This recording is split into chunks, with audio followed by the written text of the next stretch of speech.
पहचान पत्र दिया जाए। श्री और हरेंद्र सिंह महोदय, मलिक जी,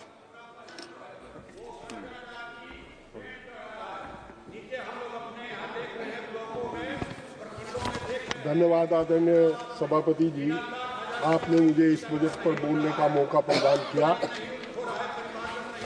माननीय, यह बजट देश की जनता के साथ बड़ा खिलवाड़ है। भारतीय जनता पार्टी धोखा देकर के सत्ता में आई और लाठी लेकर के सत्ता में बैठी है। ना सत्यता जब थी ना सत्यता अब है। इस बजट में कहीं भी आम आदमी के हित की बात कोई नहीं है। किसान, नौजवान, छात्र, बहन बेटी, किसी का कोई उल्लेख इसमें तरक्की का नहीं है, परंतु ये किसान के आय दोगुनी करने की बात करते हैं। किसान के इनपुट की कीमत बढ़ा दी गई है।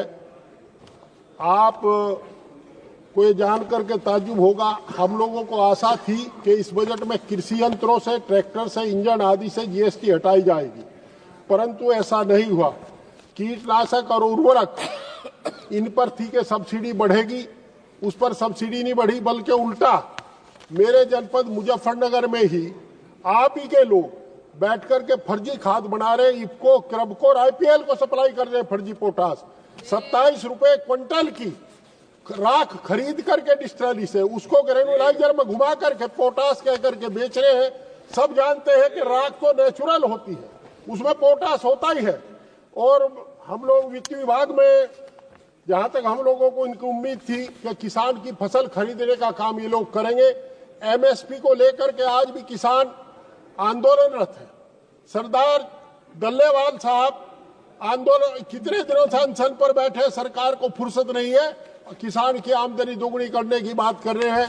आज किसान की फसल अगर गेहूं बिकता है तो 20 से 22 रुपए किलो बिकता है, और जब वही आटा पीस करके आता है तो वह 47 रुपए किलो होता है। उसमें ब्रांडेड होने लगी।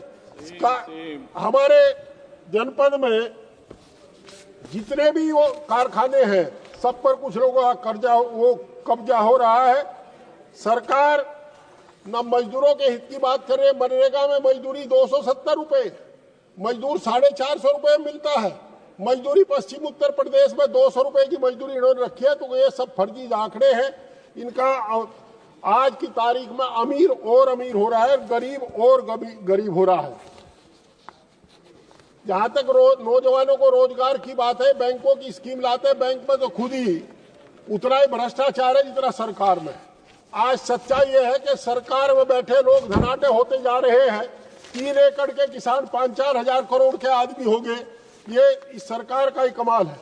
छात्रों की शिक्षा की बात की, आजादी की लड़ाई में जो आजादी के मतवाले थे वो कहा करते थे कि सिंचाई मुफ्त होगी, शिक्षा मुफ्त होगी, दवाई मुफ्त होगी। पर आज शिक्षा को इन्होंने गरीब के, किसान के बच्चों के हाथ से किताब छीन ली है। मेडिकल की शिक्षा हो, इंजीनियरिंग की शिक्षा हो, अन्य प्रोफेशनल कोर्स की शिक्षा हो, वो शिक्षा बहुत महंगी हो गई है।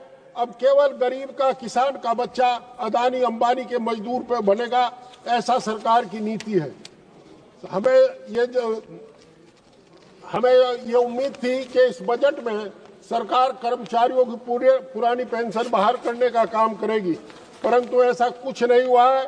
और पश्चिम उत्तर प्रदेश आज कैंसर, हृदय रोग से बहुत ज्यादा ग्रस्त है, और वो प्रदूषण के कारण है। पर सरकार आंख मूंदे बैठी है। ऐसा कोई गांव नहीं जिसमें 8 से 10 तक कैंसर के मरीज ना हो।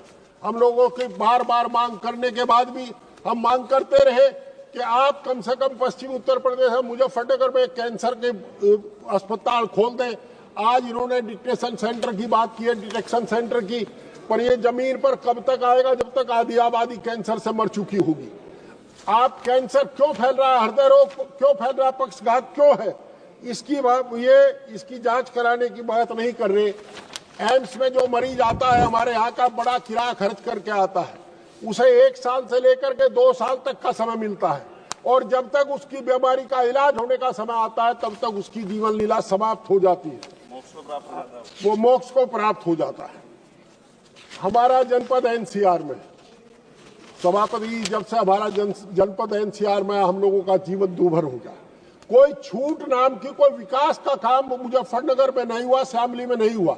अलबत्ता इतने प्रतिबंध लग गए, किसान ट्रैक्टर 15 साल का नहीं चला सकता, किसान ट्रैक्टर आदमी कोई कार नहीं चला सकता। हमारी मांग है कि इस एनसीआर से हमारा पंडा छोटो, हमें महाभियोग लगता है, महाबीमारी लगती है, इसे एनसीआर से बाहर कर दे या इन प्रतिबंधों को हटा दो। उद्योगों पर प्रतिबंध है। दूसरा, इसके साथ साथ एक रैपिड रेल चली, उम्मीद थी, बड़ी चर्चा हुई कि मुजफ्फरनगर तक जाएगी। हम मांग करते हैं कि मेरठ के बजाय उसे सहारनपुर तक चलाइए, बिजनौर भी भेजिए।